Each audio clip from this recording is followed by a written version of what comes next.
इसी भारतवर्ष की पवित्र धरा पर संत रैदास जी महाराज,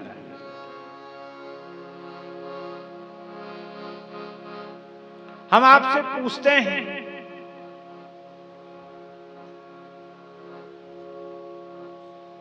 क्या कोई भारतवर्ष का ऐसा व्यक्ति है, ऐसा धार्मिक जगत का कोई आचार्य, संत, महापुरुष, जगत गुरु, कोई ऐसा व्यक्ति है जिसके चित्त में रैदास जी के प्रति श्रद्धा न हो, रैदास जी के प्रति प्रेम न हो, उनके चर्मकार कुल में उत्पन्न होने से कोई उनके प्रति द्वेष या घृणा की बुद्धि रखता हो? ऐसा कोई भारतवर्ष में है? यदि ऐसा कोई है तो उसे हिंदू कहलाने का अधिकार नहीं है, उसे सनातन धर्मी कहलाने का अधिकार नहीं है। क्यों भेद नहीं है? इसलिए नहीं है क्योंकि चर्मकार कुल में उत्पन्न होने के बाद भी रैदास जी परम भक्त हैं। वर्णाश्रम अभिमान तज पद रज बंद नहीं जा,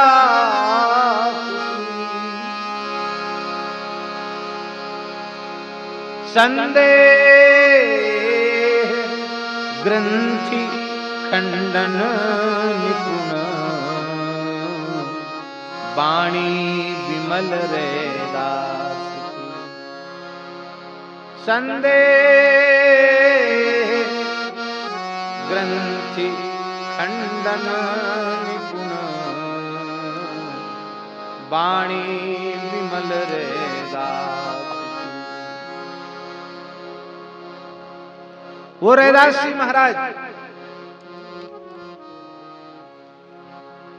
जिन रैदास जी के प्रभाव को उस काल में काशी नरेश ने भी स्वीकार किया।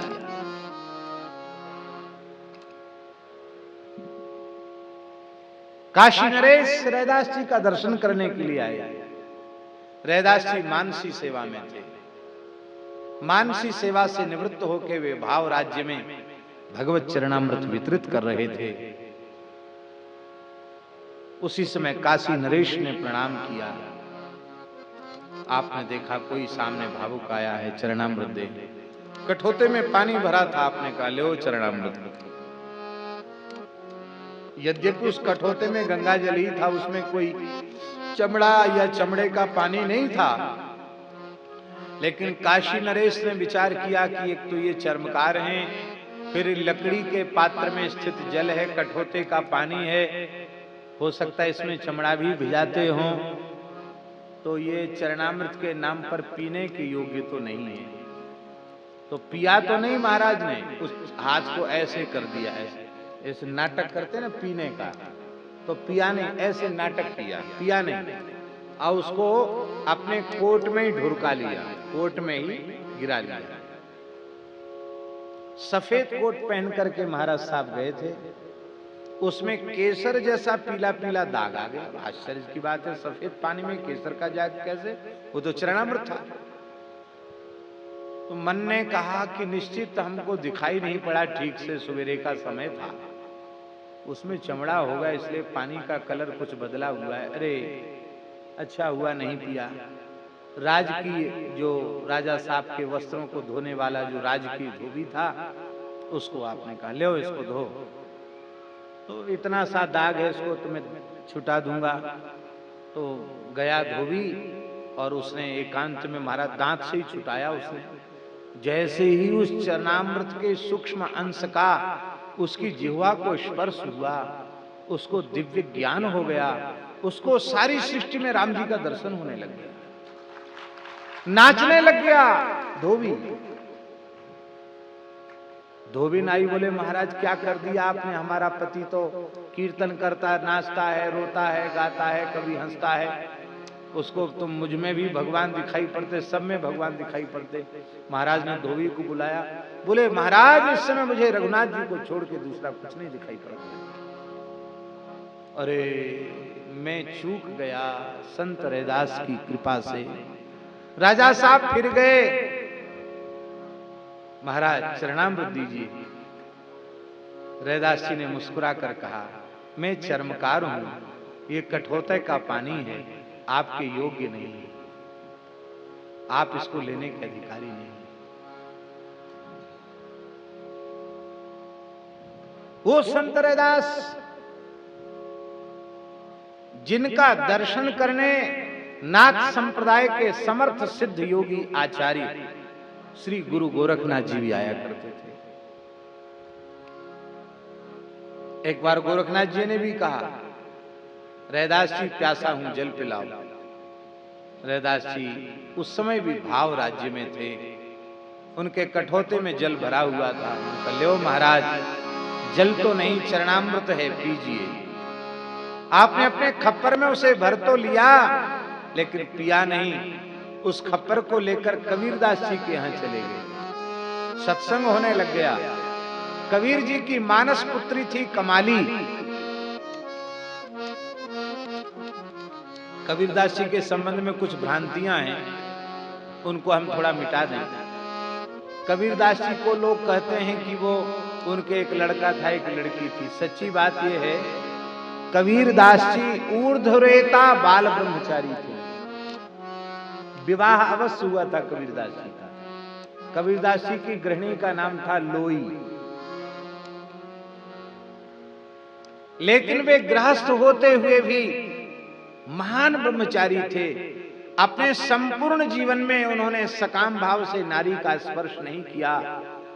वे इस भारतवर्ष के महान संत, जिनका कहना है जहां जलाई सुंदरी, कबीर जी का दो, जहां जलाई सुंदरी तहाँ जन जाहु कबीर, रज उड़ के माथे परे सूनो करे शरीर। ऐसा वैराग्यवान महापुरुष एक मृत बालक को जीवित कर दिया। उसमें बादशाह ने इस घटना को देखा तो कहा, कमाल है भाई कमाल। उस बच्चे का नाम कबीरदास जी ने कमाल रख दिया। ऐसी एक गंगा में बहा दी गई थी मृत कन्या, उसे आपने जीवित कर दिया, उसका नाम कमाली हो गया। उनके कोई औरस पुत्र पुत्री नहीं थे।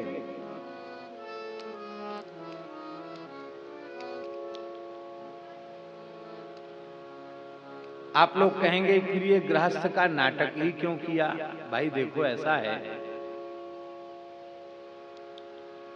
कि जब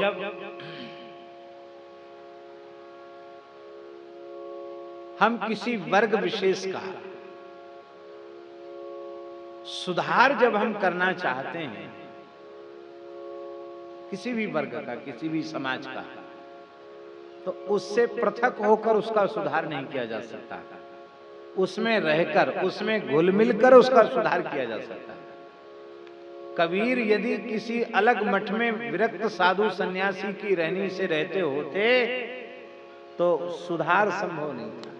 इसलिए घर में रहकर, एक गृहस्थ के परिवेश में रहकर के उन्होंने जो समाज सुधार का काम किया, जो सबके भीतर भक्ति के संस्कार, ज्ञान वैराग्य के संस्कारों को का सृजन करने का जो कार्य किया, वो समाज से दूर रहकर संभव नहीं था। इसलिए कबीरदास जी महान विरक्त होते हुए भी गृहस्थ परिवेश में रहे।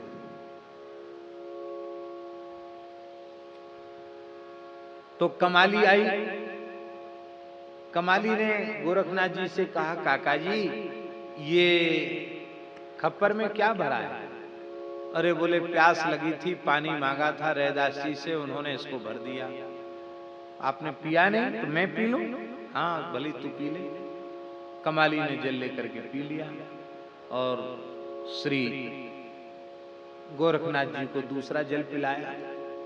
कालांतर में कमाली का विवाह मुल्तान में हुआ, जो वर्तमान समय में पाकिस्तान में है। मुल्तान में विवाह हो गया कमाली का, और श्री गोरखनाथ जी नाथ मत का प्रचार करते हुए मुल्तान पहुंचे तो बड़ी बड़ी सिद्धियां दिखाते थे गोरखनाथ जी। जो मेरा खप्पर भर देगा उसी के घर में भोजन करूंगा। अब बड़े बड़े राजा लोग भी उनका खप्पर नहीं भर पाते, हजारों मन अन्न डाल दिया जाता बना हुआ, पर उनका खप्पर ऐसा सिद्ध खप्पर भरते ही नहीं, लोग नतमस्तक हो जाते। कमाली ने सुना कि गोरख काका आए हैं, अपने पति से कहा जाओ, वो तो मेरे काका जी लगते, मेरे पिताजी के मित्र हैं इसलिए काका जी लगते हैं, उनको बुलाओ, न्योता दो। अरे बोले हम लोग बहुत गरीब हैं, हम लोग कैसे उनको न्योता दें, बड़े बड़े राजा लोग भोजन नहीं करा सकते। अरे बोले आप बुलाओ तो सही उनको, मैं उनको भोजन कराऊंगा। आधी चम्मच भात हाथ में लिया कमाली ने और जैसे ही खप्पर में डाला, खप्पर भर गया, बाहर गिरने लग गया। गोरखनाथ जी ने देखा, चौंके, अरे मेरे जैसे महान सिद्धि की सिद्धि को एक क्षण में समाप्त कर देने वाली ये महान सिद्धा कौन है? बेटी तू कौन है? इतनी बड़ी सिद्धि तुझ में कहां से आई? काका जी आप मुझे पहचान नहीं रहे हैं, मैं कमाली हूं, कबीर की मानस पुत्री कमाली। अच्छा, तो ये कमाल तुमने कहां सीखा? ये मेरा कमाल नहीं है, ये तो जो रैदास जी के यहां से जल लेके आए थे उसी का कमाल था। जब से पिया है तब से मुझे सब कुछ प्राप्त हो गया जो एक महान सिद्ध को प्राप्त होता है। ओहो, गोरखनाथ जी प्रसाद पाके योग बल से अंतर्धान हुए और फिर काशी पहुंचे। फिर खप्पर आगे किया रैदास जी के सामने, रैदास जी भोजन मुल्तान में करके आया हूं, प्यास लगी है, पानी पिलाओ। रैदास जी ने कहा, जब प्याते थे तब पिया नहीं, जब प्याते थे तब पिया नहीं, जिन पिया पिया को जान लिया,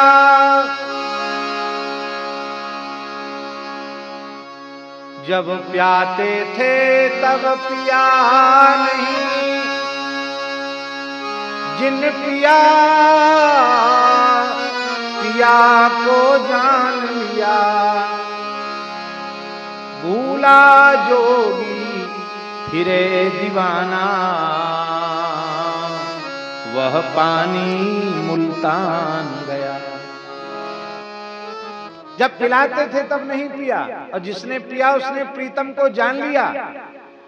अरे योगी राज इस भूल में कहां घूम रहे, वो पानी अब यहां नहीं, वो तो मुल्तान चला, वो तो कभी कभी प्रकट होता है, वैसा पानी हमेशा थोड़ी आता।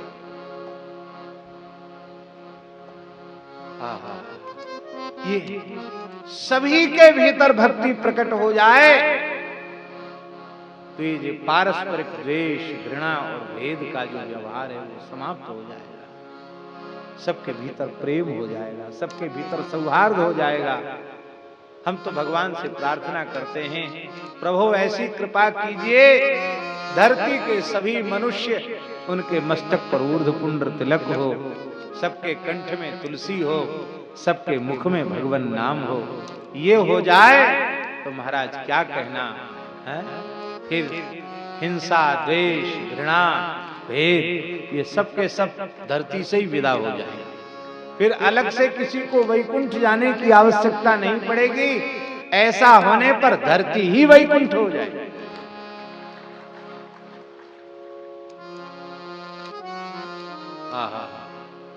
मैं अपनो मन हरिसों जोर्यो, हरिसों जोरी सवनसों तोर्यो, सभी प्रहर तुम्हारी आशा, मन क्रम वचन कहत रैदास।